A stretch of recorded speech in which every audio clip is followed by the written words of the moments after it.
Folks, the claims came far and wide. After more than 20 years in power, Russian President Vladimir Putin is on his last legs.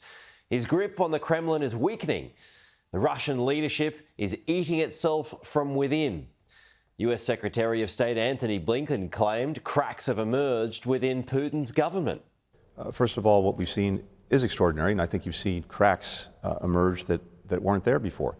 I'm not so sure about that. I'm not entirely convinced much has even changed. I'll get to that later. So on the weekend, Russian oligarch and mercenary leader Yevgeny Prigozhin staged an apparent insurrection, fed up with a lack of help from the Ministry of Defence while fighting in eastern Ukraine.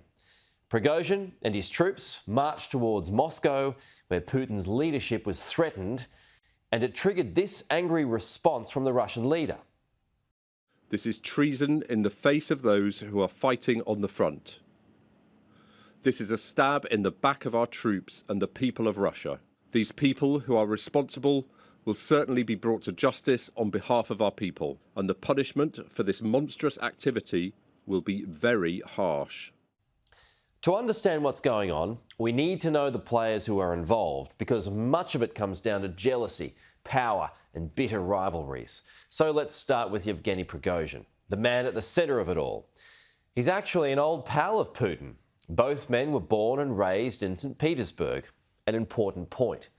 Prigozhin has a heck of a story. He spent 12 years in jail for robbery and fraud. Upon release, he started selling, of all things, hot dogs. But from there, he built a catering company, which eventually led to government supply contracts, and his vast billion-dollar fortune was made. Putin's chef, as he's affectionately known, then became a military man by creating a private army of mercenaries called the Wagner Group. It's believed to be up to 50,000 strong, with an estimated 80% of fighters recruited from prisons. It runs separate from the Russian army because Wagner Group fighters are paid more. It clearly works. Last month, they helped deliver Putin one of very few battlefield victories he's had so far in the 15-month campaign by taking the Ukrainian city of Bakhmut. This brings us to Russia's Ministry of Defence.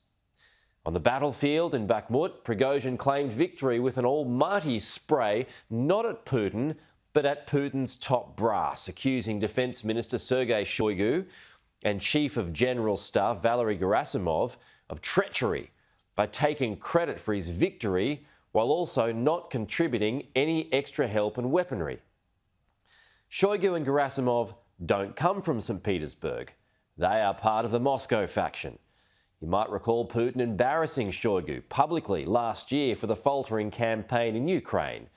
So this power play has been claimed by some as an inner battle between those in St. Petersburg and those in Moscow. Remember the Pentagon leaks earlier this year?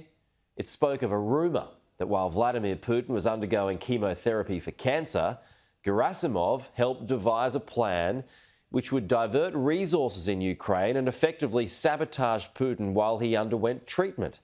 None of this was confirmed, but it was in reported copies of documents published online. So, back to present day.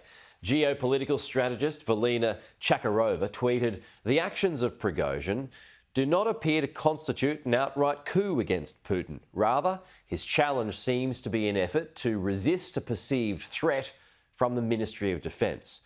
The crux of it is Putin is pulling the strings, and perhaps even he's in cahoots with Prigozhin." But Aspie's Malcolm Davis isn't buying it. When I spoke to him yesterday, he firmly believes Prigozhin is a marked man in Belarus, and it's all bad for Vlad. Putin will want him removed permanently from the scene. So if I were Prigozhin, I would be keeping a very careful eye over my shoulders because this sort of thing will not go unpunished. I think Prigozhin probably will go to Belarus, but then he will try to go elsewhere, is the short answer.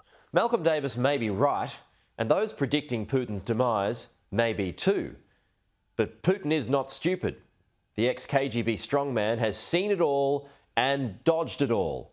All I'd say is to be very cautious when writing any obituary about him.